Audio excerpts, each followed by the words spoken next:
세상에서 가장 아름다운 수식이 뭔지 아시나요? 미술작품이나 문학작품이 아름답다면 모를까 대체 수식에 어떤 아름다움이 있을지 의아스러운 분들도 계실 것 같습니다. 하지만 일반적으로 인정하는 가장 아름다운 수식은 분명히 존재합니다.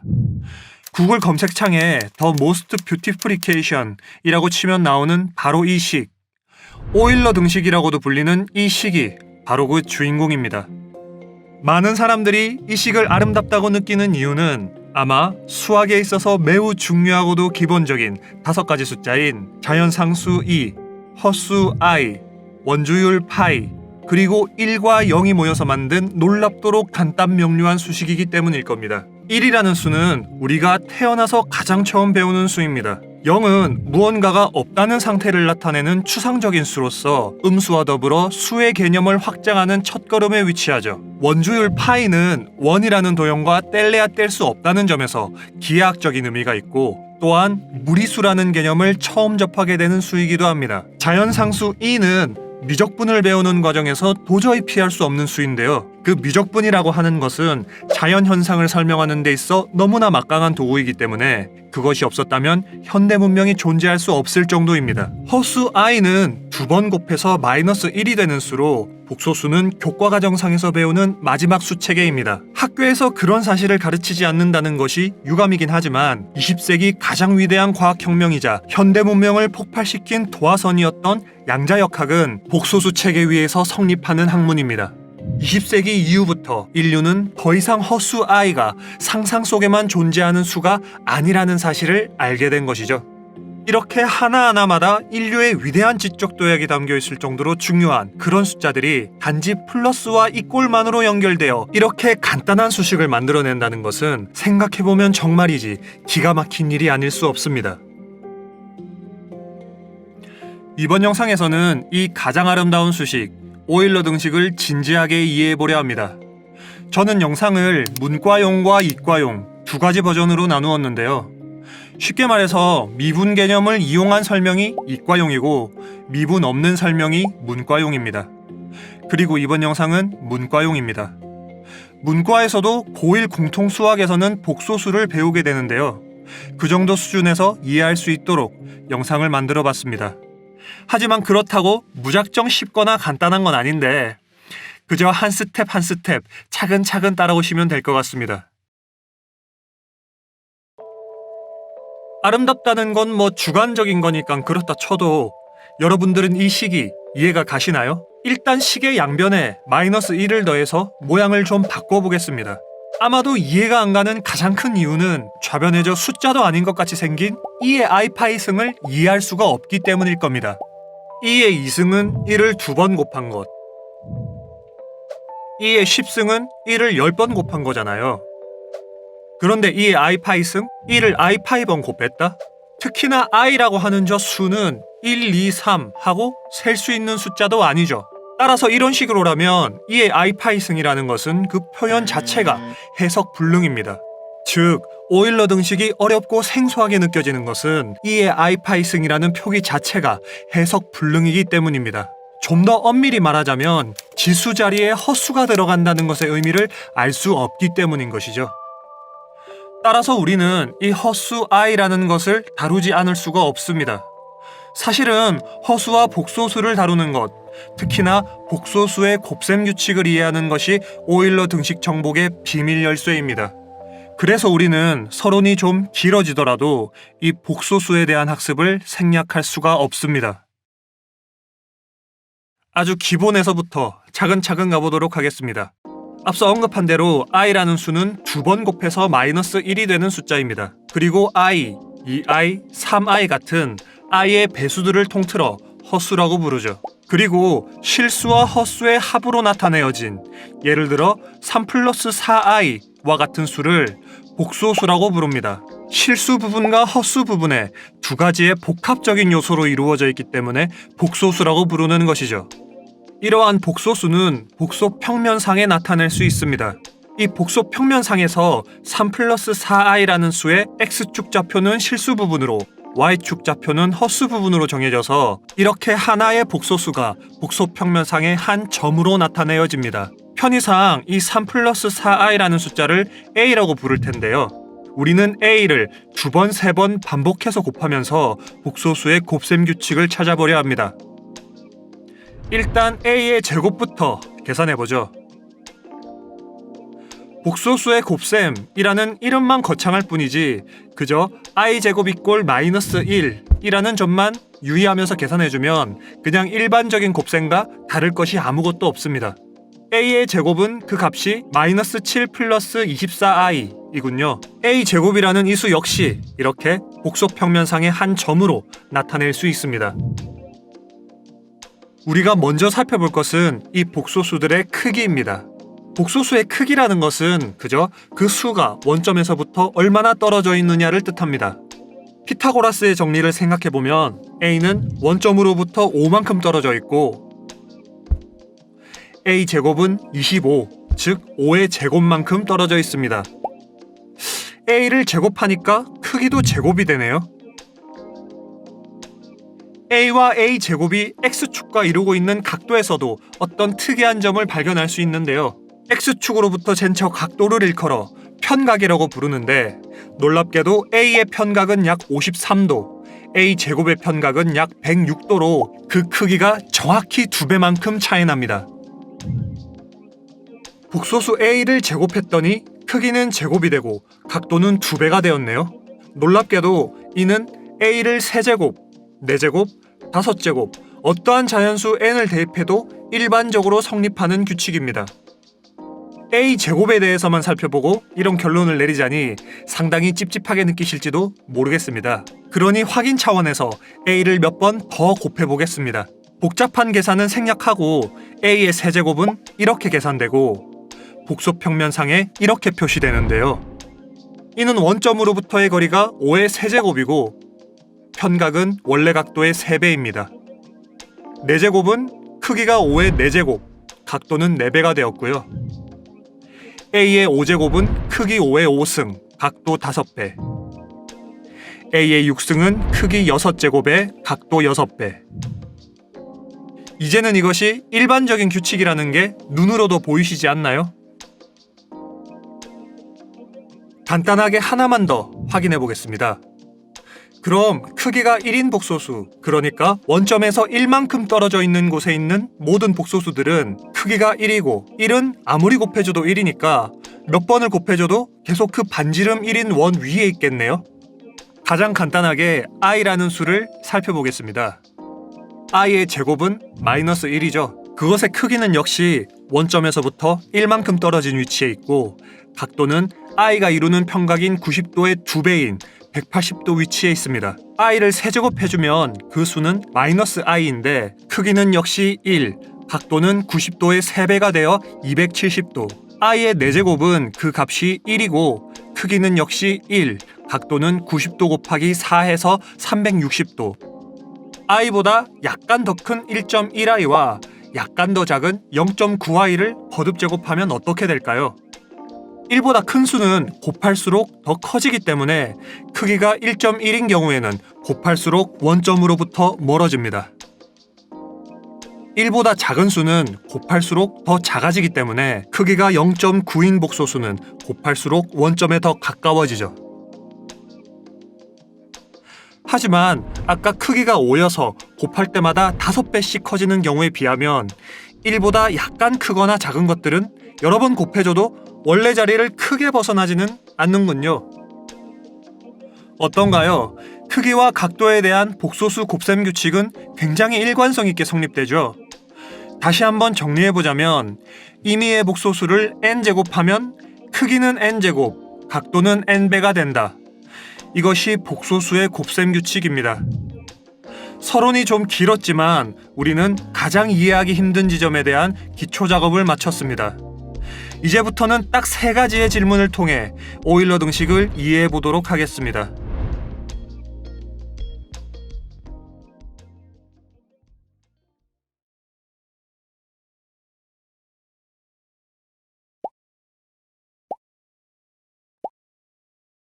지금 보여드리는 이 수열의 일반항은 무엇인가요? 생각보다 너무 쉬운 규칙인가요? 이 수열의 일반적인 형태는 자연수 n에 대하여 다음과 같은 형태를 가집니다. 우리는 수열의 값을 이 그래프 상에 나타내어 보겠습니다. n이 1일 때는 그냥 1 더하기 1이니까 2. n이 2면 2분의 3의 제곱으로 2.25. n이 3일 때는 3분의 4의 세제곱인데 그냥 계산기로 계산해보면 2.37 어쩌고 하고 나옵니다. 이렇게 n이 계속해서 커지면 이 수열은 어떤 일정한 값으로 한없이 가까워지는 그런 형태를 보이는데요. 그 값은 2.718 어쩌고 하는 소수점 아래로 끝도 없이 이어지는 숫자입니다. 그리고 그 숫자가 바로 자연상수 2입니다. 수열의 값이 n이 무한히 커지면 2로 수렴한다는 말을 수식으로는 이렇게 나타냅니다. 그런데 이번 영상은 문과용이라고 이름을 단 만큼 수식을 좀 무서워 보이지 않게 되도록 간단하게 쓰고 싶은데요. 저는 셀 수도 없이 아주 큰 수를 대문자 n으로 나타내서 수식을 이렇게 고쳐 쓰도록 하겠습니다. 그런데 실제로 보면 n이 100 정도만 되어도 그 값은 실제 2의 값과 0.5%밖에 차이 나지 않습니다. 100 정도의 수가 셀 수도 없는 아주 큰 수는 아니죠. 대문자 n이라고 나타낸 수는 그래프상에서 오른쪽으로 한없이 먼 지점에 있는데 전반적인 상황을 판단하는 데 있어서는 이렇게 n이 한 몇백 정도만 되어도 일정한 값으로 수렴하고 있다는 것을 충분히 알 수 있습니다. 그러니까 이 대문자 n이라는 숫자를 한 10만 아니면 100만 정도의 값이라고 하더라도 그 결과는 실제 결과와 별반 다르지 않습니다. 다시 말해서 무한이라는 개념이 잘 이해가지 않는 분들께서는 그냥 이 n을 한 100만 정도 되는 큰 수라고 생각하셔도 개념적으로 이해하는 데는 큰 문제가 없습니다. 우리는 자연상수 2가 어떻게 계산되는지 알아봤습니다. 이제 2의 i파이승으로 가기 전에 2의 파이승이라는 것은 어떤 수인지 먼저 알아보도록 하겠습니다. 2의 2승은 1을 2번 곱한 수죠. 그러면 2의 파이승은 1을 대략 3.14번 정도 곱한 건가요? 앞에서도 말씀드렸다시피 우리가 몇 번 곱한다 라고 말할 때 그 몇 번이라는 단어는 그 자체가 자연수를 뜻합니다. 따라서 3.14 어쩌고 하는 수에 대해서는 몇 번 곱한다는 말 자체가 성립이 되질 않는 것이죠. 그럼 2의 파이승은 계산할 수 없는 숫자일까요? 우리가 앞서 보았던 2의 정의식으로 돌아간다면 그 방법을 찾을 수가 있습니다. 우선은 2가 어떻게 계산되는지를 아니까 그것으로 2의 제곱을 먼저 계산해 보겠습니다. 그냥 양변을 제곱해주면 되겠죠? 저 제곱이라는 것을 이렇게 한 번 더 풀어서 적어 보겠습니다. 그런데 아주 큰 n에 대해서는 n분의 2에 비해 이 n제곱분의 1은 무시할 수 있을 만큼 작기 때문에 이 수가 없어도 계산 결과에 영향을 주지 않습니다. 갑자기 있던 수를 없애니까 좀 찝찝하신가요? 우리는 그래프를 통해 저 n제곱분의 1을 정말로 무시해도 된다는 걸 눈으로 확인해 볼 수 있습니다. n제곱분의 1이 살아있는 경우를 이렇게 붉은색 그래프로 그려보겠습니다. n제곱분의 1을 무시한 것은 노란색으로 그려보죠. n이 이렇게 한 100 정도 이하일 때는 계산 결과에 좀 차이가 있지만 n이 점점 커짐에 따라 그 차이는 무한히 작아지고 결국 하나의 값으로 수렴합니다. 그리고 그 수렴하는 수가 바로 1을 2번 곱한 값이죠. 앞서 보셨듯이 대문자 n은 그래프상에서 오른쪽으로 무한히 먼 지점에 있습니다. 그러니까 대문자 n에 대해서는 빨간색이나 노란색이나 같은 값을 가지는 것이죠. 그래서 n제곱분의 1을 생략한 이 결과도 생략하기 전과 정확히 같은 값을 가집니다. 2의 세제곱이나 2의 4제곱과 같은 모든 거듭제곱에 대해서도 동일한 방법으로 계산할 수 있습니다. 아까 전에 괄호를 제곱해줬듯이 이번에는 세제곱, 4제곱을 해줘보죠. 그런데 보시면 1 다음에 있는 이 숫자들에도 어떤 규칙이 있죠. 그것들은 거듭제곱해주는 그 수와 값이 같습니다. 그리고 앞서 말씀드렸던 것과 같은 원리로 n제곱분의 1 혹은 그 아랫자리에 있는 숫자들은 n분의 1에 비해 무시할 수 있을 만큼 작습니다. 그래서 우리는 1을 n번 제곱한 숫자를 이렇게 표기할 수 있습니다. 2의 파이승을 구하려다가 왜 엉뚱한 걸 하냐고요? 그런데 저 m 자리에 파이를 한번 넣어보겠습니다. 1을 파이번 곱한다는 건 말이 안 되지만 1 플러스 n분의 파이라는 숫자를 n번 곱한다는 건 말이 되잖아요.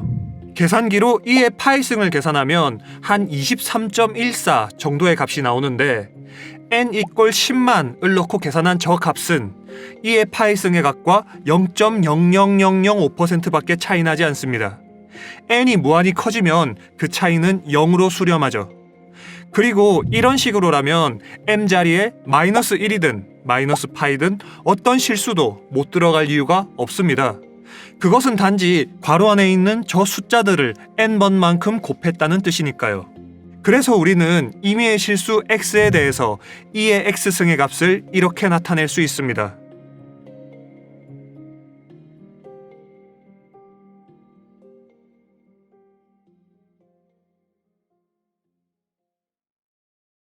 아마 몇몇 시청자분들께서는 이미 눈치채셨겠지만 2의 x승이 이런 형태를 가진다면 저 x자리에 헛수라고 해서 못 들어갈 이유가 없습니다.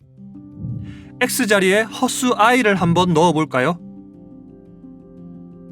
2를 i번 곱한다는 말은 어쩌면 2를 파이번 곱한다는 말보다 더 이상할지 몰라도 복소수 1 플러스 n분의 i를 n번 곱한다는 것은 앞서 우리가 했던 3 플러스 4i를 4번 곱한다는 연산과 정확히 동일한 종류의 연산입니다. 안 될 이유가 없죠. 2의 i파이 승은 그저 저 자리에 i파이를 대입해주면 됩니다. 그럼 우리에게 남은 마지막 단계는 앞서 배웠던 복소수의 곱셈 규칙을 이용해서 저 값을 계산해주는 것입니다. 저 대문자 n은 아주 큰 수라고 말씀드렸죠. 그런데 단번에 그런 큰 수를 계산하는 건 너무 벅차니까 일단은 이렇게 1, 2, 3 하면서 작은 수부터 시작해 보겠습니다. n이 1일 때 1 플러스 i파이는 복소 평면상에서 이렇게 한 점으로 표시됩니다. n이 2일 때 1 플러스 2분의 i파이의 제곱은 저 괄호 안의 숫자를 2번 곱한 수죠. 1 플러스 2분의 i파이는 n이 1일 때와 실수 부분은 같고 헛수 부분은 반만큼 줄어들어서 이렇게 아래쪽에 위치하고 있습니다. 반지름이 1인 단위원을 그려보면 1 플러스 2분의 i파이의 크기, 즉 원점으로부터의 거리는 약 1.86 정도가 됩니다. 앞에서 크기가 1보다 큰 복소수는 곱할수록 원점에서부터 더 멀어졌죠.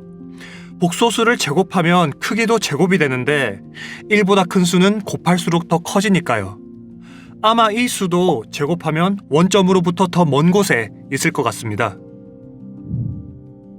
예상대로 크기가 더 커졌군요. 편각은 곱셈 규칙대로 2배가 되었는데 일단 지금은 복소수의 크기를 집중해서 살펴보도록 하겠습니다. n이 3이면 곱해주는 수는 더 아래쪽으로 내려갑니다.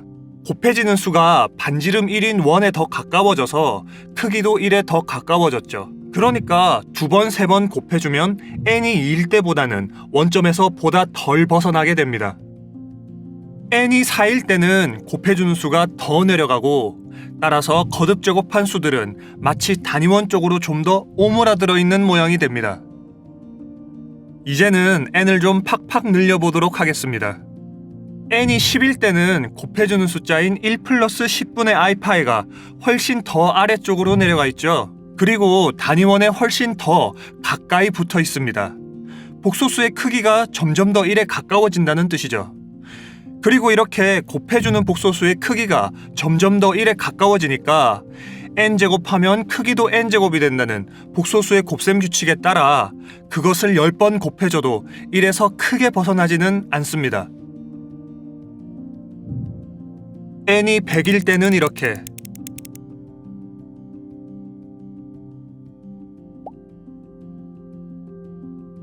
n이 1000일 때는 이렇게 되는데요. n이 1000일 때는 거듭 제곱한 모든 복소수가 그냥 원 위에 있는 것 같죠? 확대해서 보면 곱해지는 수인 1 플러스 1000분의 i파이는 단위원에 아주 가까이 붙어 있습니다. 즉, 크기가 거의 1이라는 뜻이죠. 그래서 그것을 제곱, 세제곱, 네제곱 해줘도 크기는 크게 변하지 않습니다. 심지어 그것을 1000번 곱해줘도 그 결과는 1에서 크게 벗어나지 않죠.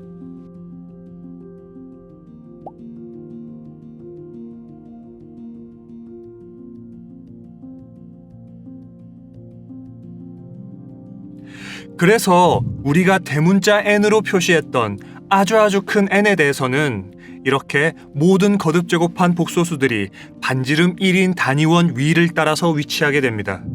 곱해주는 저 1 플러스 n분의 i 파이의 크기가 1에 한없이 가까이 가고 1을 n번 거듭제곱한 수는 여전히 1이기 때문에 곱해진 결과인 2의 i 파이 승의 크기도 1인 것이죠. 그럼 이제 우리는 2의 i 파이 승의 편각을 알아볼 차례입니다. 크기가 1인 모든 복소수는 저 반지름 1인 원 위에 있습니다. 2의 i 파이 승이라는 복소수도 크기가 1이니까 저 원 위 어딘가에 있겠죠.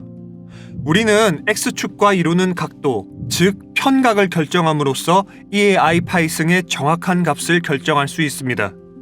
그런데 이미 눈치채셨겠지만 n이 1, 2, 3, 4, 10, 100 하면서 점점 커지면 1 플러스 n분의 i 파이의 n승이라는 숫자의 편각은 180도에 점점 가까워집니다.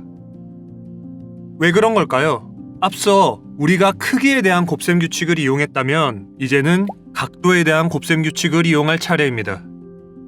n번 거듭제곱한 복소수의 편각은 원래 복소수 편각의 n배가 되니까 우리는 곱해주는 숫자인 1 플러스 n분의 i 파이라는 복소수의 편각이 어떤 값을 가지는지 살펴볼 필요가 있습니다. 그런데 우리는 크기에 대해서도 그렇게 했듯이 저 대문자 n은 너무 큰 수기 때문에 n이 꼴 1, 2, 3 하면서 작은 수부터 살펴보겠습니다. n이 1일 때 1 플러스 i 파이가 x축과 이루는 편각은 약 72도입니다.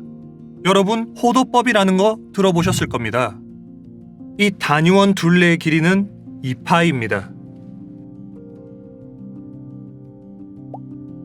이 값을 360도에 대응시키면 그 각도의 절반인 파이는 180도에 또 그것의 절반인 2분의 파이는 90도에 대응됩니다. 그런 식으로 하면 이 72도라는 값은 약 0.4파이에 대응되죠.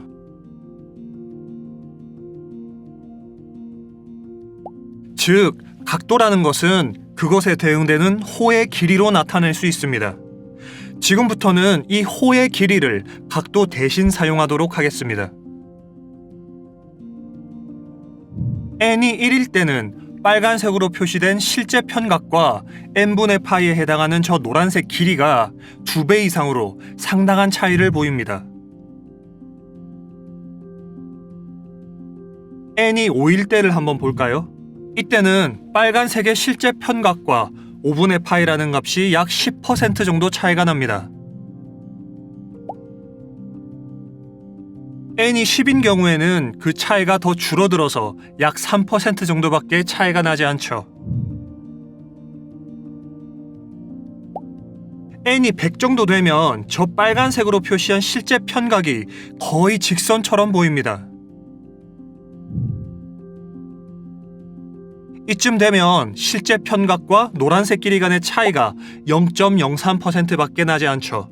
그러니까 n이 커질수록 곱해주는 수 1 플러스 n분의 i 파이의 실제 편각은 저 노란색으로 표시된 길이인 n분의 파이에 한없이 가까워집니다.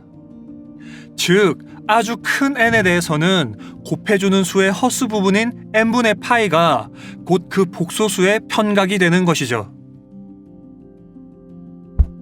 그럼 복소수의 곱셈 규칙에 따라 1 플러스 n분의 i 파이를 n번 곱해준 수의 편각은 원래 편각의 n배가 되어야겠죠. 그러니까 한 번 곱해줄 때마다 편각이 n분의 파이만큼씩 커지는데 그것을 n번만큼 하면 결과적으로 n제곱해준 수의 편각은 파이, 즉 180도가 되는 것이죠.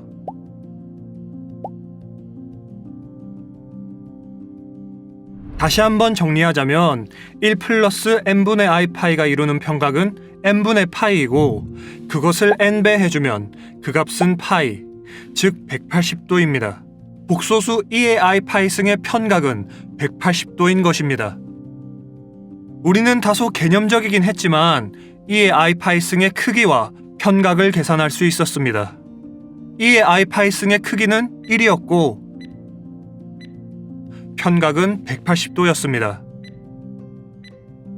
그리고 복소평면상에서 크기 1, 편각 180도에 위치한 수는 바로 마이너스 1입니다. 2의 i 파이승의 값은 바로 마이너스 1인 것이죠.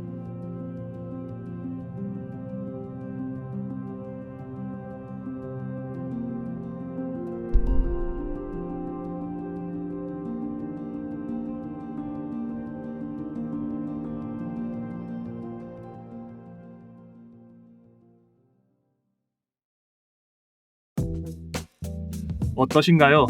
아무리 문과용이라는 타이틀을 붙이고 상세하게 설명했어도 그렇게 막 간단하고 쉽지는 않죠.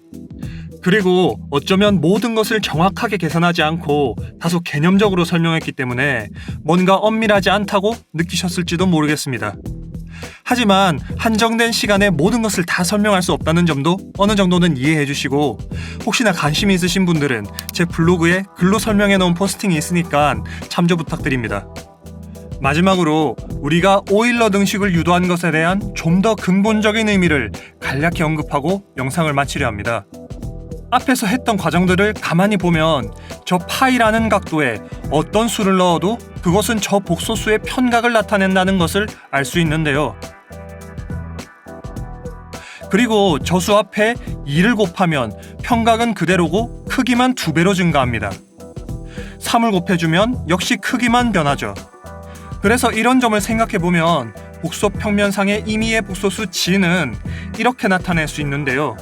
저 세타라고 하는 것은 복소수의 편각을 나타냅니다. 그리고 r이라는 것은 원점으로부터의 거리, 즉 복소수의 크기를 나타내죠.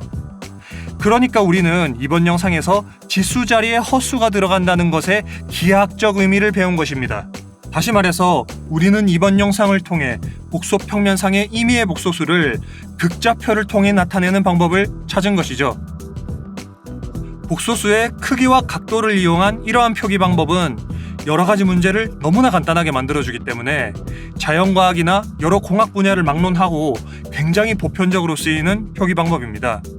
심지어 중고등학생들도 이 표현 방법을 알면 여러 가지 문제를 정말 간단하게 해결할 수도 있는데요.